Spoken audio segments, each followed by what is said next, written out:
Let's get stuck into today's topics, shall we? Protests outside hotels housing migrants are taking place across the country again this weekend. Counter-protesters are also gathering outside such hotels, including demonstrations from the infamous group Stand Up to Racism. The latest round of protests come as the Home Office will seek to appeal against the High Court's refusal to allow it to intervene in the case of an asylum hotel in Epping. Well, joining me now from the heart of the protest in Liverpool is GB News reporter Dougie Beattie. Dougie, tell us the latest. Well, we're now moving backwards here. The police have got themselves in a real muddle because they allowed Stop Racism, some of the younger people in it, to come in from the left-hand side with Coke cans and sticks and start really hitting hard on the anti-immigration lot. And now the police are having to find themselves caught in between two lines, and they've allowed the Stand Up for Racism to come round the back of them, and now they're trying to cut a swathe through the street so as they can separate the two protests. This was a very bad police decision to do what they're doing here, because what they've ended up now doing is blocking the middle of Liverpool totally, and there is a very, very tense situation now. And you can see what they're doing. They're pushing down the street, trying to push protesters out. Yep, you can see now it's starting to kick off. There's another arrest here, and that is one of Stand Up for Racism has been arrested there. There's been about 5 arrests today, and the police are really getting pushed to control this situation. And if we just look up there you can see that is the pro-immigration protest that's there. And you can see this guy here, he's actually standing here with the flag. He's trying to actually wind them up. This is really a bad policing decision here to let this go this way. And the whole way down this street there have been scuffles like this. Liverpool is on edge at this moment, and why they allowed those attacks to come in from the left-hand side of them is shocking, to say the very least. You can see that man being cuffed on the ground now as they try to push on down the street. Let's just go with you here. We'll walk on down. We'll see the horses, the Merseyside police out, the horses trying to force it on down the street and try to clear a situation that was of the police's making. That decision, you would have to question it, there's no doubt about that. And this isn't over. It's not going to be over for a while or two, because until they get them clear of the main junction, there is a flashpoint right here, right now. So things are very on edge, and we can see there's another arrest. If you can hear me, as we're seeing those live images there of more arrests taking place in Liverpool, a very tense situation. Who have you been speaking to on the ground there, Dougie? Have you been able to get hold of anybody? Well, we got hold of people earlier on, but we have just lost our interview there because of that scuffle with Ben Walker, the chairman of UKIP, and he has got pushed on down the street with the police. As you can imagine, this is a very much a live situation and a very tense situation that is going on right now. That man has been arrested now. I mean, they're shielding us from filming him, the police are, and we will need to get on down the street in front of this before we get locked off on the wrong side of a very bad and tense situation.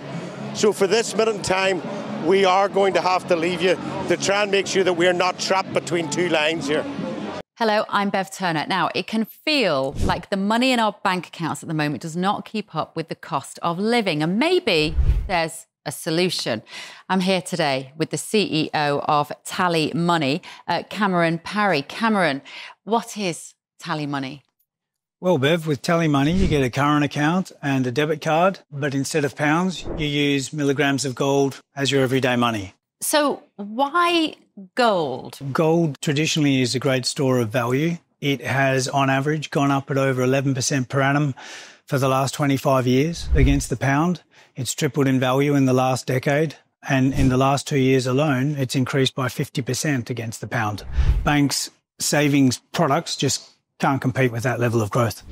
But this isn't just about gold. This is about a currency that you guys have created at TallyMoney. Explain it to me as though I'm an idiot. So, look, people need to be able to hold their earnings and build their savings in a money that retains its value and remains in their legal control and remains theirs to access, away from government control. Great. You had me at not exposed to government control. You should feel safe and happy with your money. You should have peace of mind the more money you see in your bank balance, and that's the type of thing we're trying to deliver, and give people choice in the type of money they get to use every day.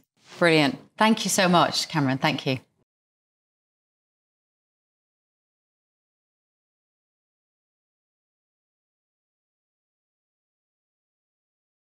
It's calmed down a bit at the moment, but that doesn't say anything for how the police handle this. Of course, coming from Northern Ireland, I have seen public order with police firsthand, and to be honest, the PSNI would put a masterclass in it. What we seen here this morning was we first of all had the pro-immigration people, that was the Palestinians, the public sector unions, and mostly students, we must say, and they had a protest at about 12 o'clock, but they were still there when the anti-immigration protesters came down in. At about 1 o'clock, the crowds were about equal sizes on both sides of those protesters in the square behind me, and the police tried to funnel off the pro-protest or immigration protesters away from the square, but they left the back door open basically, and loads of students, or student-age people, should I say, ran across and started throwing cans and banners at the anti-immigration protest, and that sparked off a bit of problems. A few arrests happened, but what they were forced down a road together.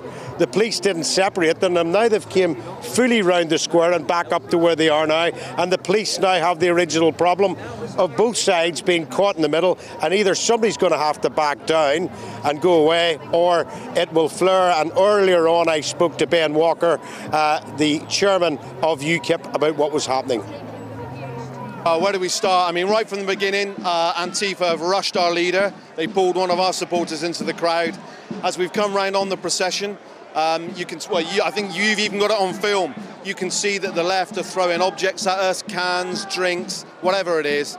They're completely rattled and unhinged. And this is what happens all the time. And every time that you want a crowd to do something, the police will lean on us because we're the ones that are receptive and we're the ones that listen. The left, they're completely lost. A waste of time.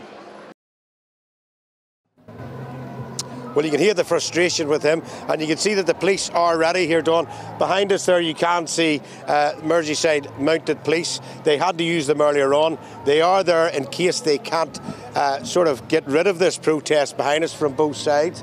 And if you just walk on down this way with me a little bit, you can see just in behind us all the arrest wagons ready to go if things start to kick off in the wrong way. It is very tense here at the moment. We can see now that the police have put a line in behind and then a semicircle right up the side to separate both protesters. But I have to say today, there's a lot of people getting married in that building. There was 12 weddings in there today, and I did feel sorry for one of the brides who was caught in the middle of it, trying to get up through a crowd with TSG police trying to push back to let them through. It will be a day to remember, and probably the wedding photographs won't look like they used to from those steps. Well, they won't forget their wedding anniversary. Dougie, is it quite evenly matched there, the numbers on both sides?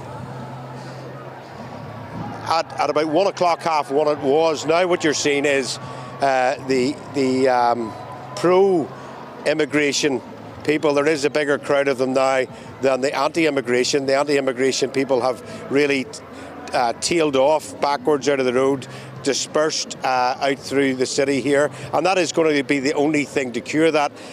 But, you know, we did hear the people that were in charge of the anti-immigration rally saying, don't be antagonised, do not move, don't react to anything that's going on here.